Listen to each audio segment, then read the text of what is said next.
Hi everyone, welcome back to another video in the Web Security Academy series. In today's video, we'll be covering lab number 1 in the Information Disclosure module titled Information Disclosure in Error Messages. If you do not have an account on the Web Security Academy, you can get one by visiting the URL portswigger.net/websecurity and clicking on the sign up button. I already have an account and I am logged in, so to access the exercise, I'm going to click on Academy,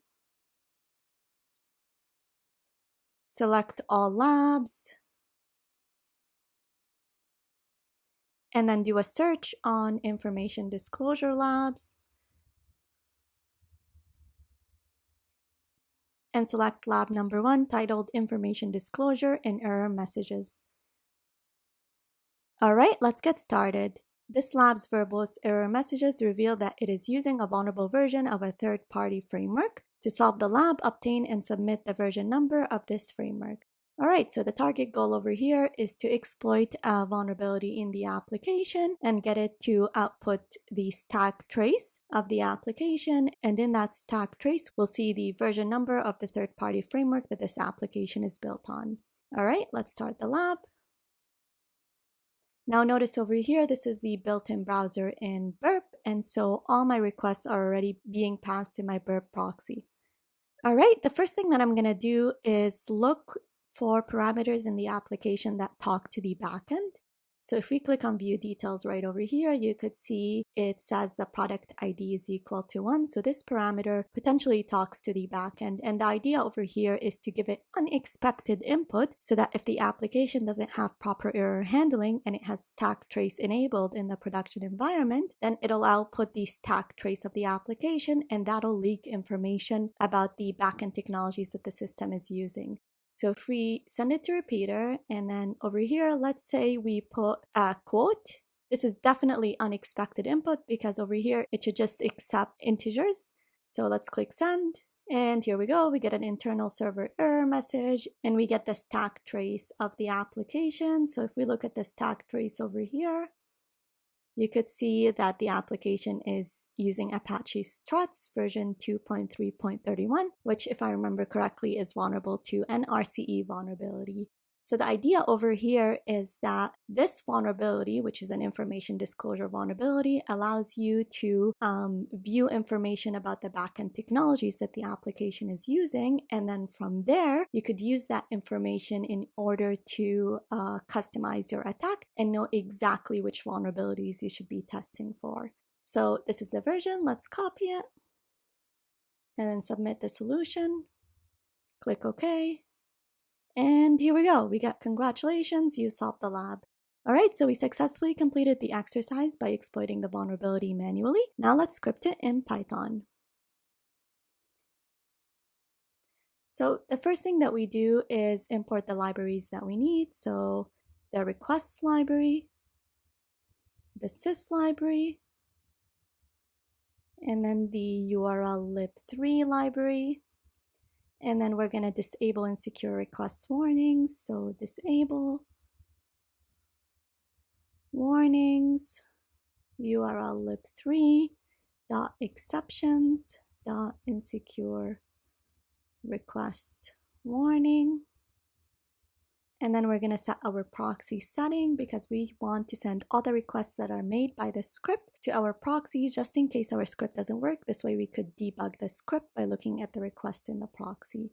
So we're going to say all HTTP traffic should be sent to HTTP 127.0.0.1 port 8080. That's where Burp is running. Same goes for HTTPS traffic. It should be sent to HTTP 127.0.0.1 port 8080. So where Burp is running. Next, we'll define our main method. So if name is equal to main, then call the main method. And we'll define the main method right over here. So def main. If the length of the command line arguments is not equal to 2, then print the usage instructions, which is the name of the program and the URL. And for the name of the program, we'll take that from the command line argument.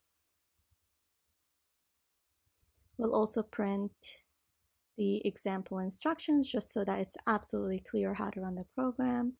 So let's say the name of the program again, and then an example URL is www.example.com. And again, we take the name of the program from the command line argument. And then we exit the program because the user ran it incorrectly. Now let's assume the user did run it correctly. The first thing we're going to do is create a sessions object. So we'll say requests.session. And then we'll create a variable called URL and set it to the second command line argument. And then we'll call a function called output version number, and it takes in the session object and the URL. Now this is a custom function that we need to define. So we'll say def output version number, takes in the session object and the URL. From there, we'll initiate a variable called product URL.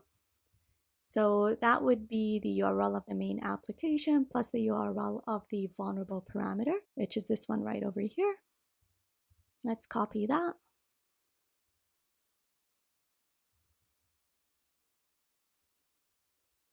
And then it's as simple as performing the request. We're going to say ask.get because this is a get method right over here. It takes in the product URL.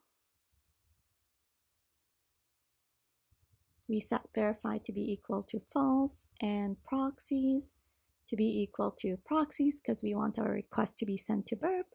And then we'll set the response to a variable called res.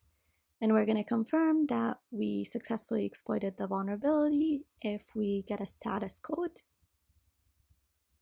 that is equal to 500. So an internal server error. So if we look over here, it's a status code of 500.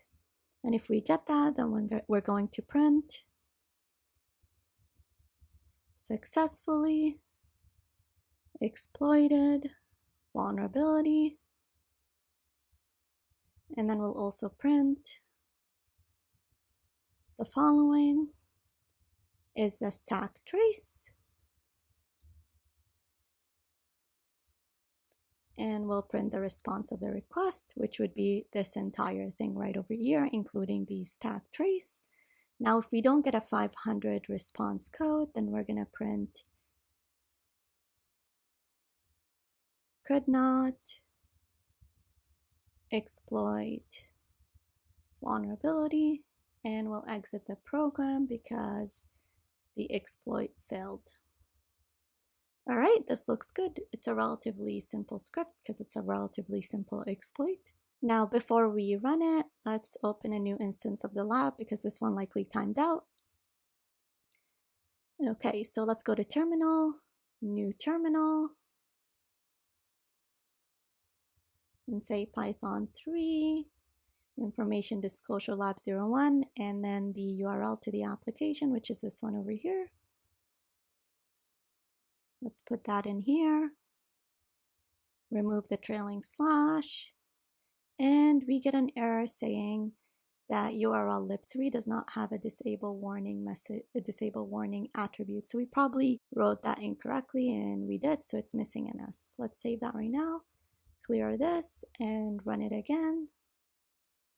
And here we go. So if we look up, you could see it says successfully exploited vulnerability, and the following is a stack trace, and it outputs the version of the third-party framework that the application is built on. All right, so we successfully completed the exercise by exploiting the vulnerability manually and then scripting it in Python. In the next lab, we'll look at another case of an information disclosure vulnerability.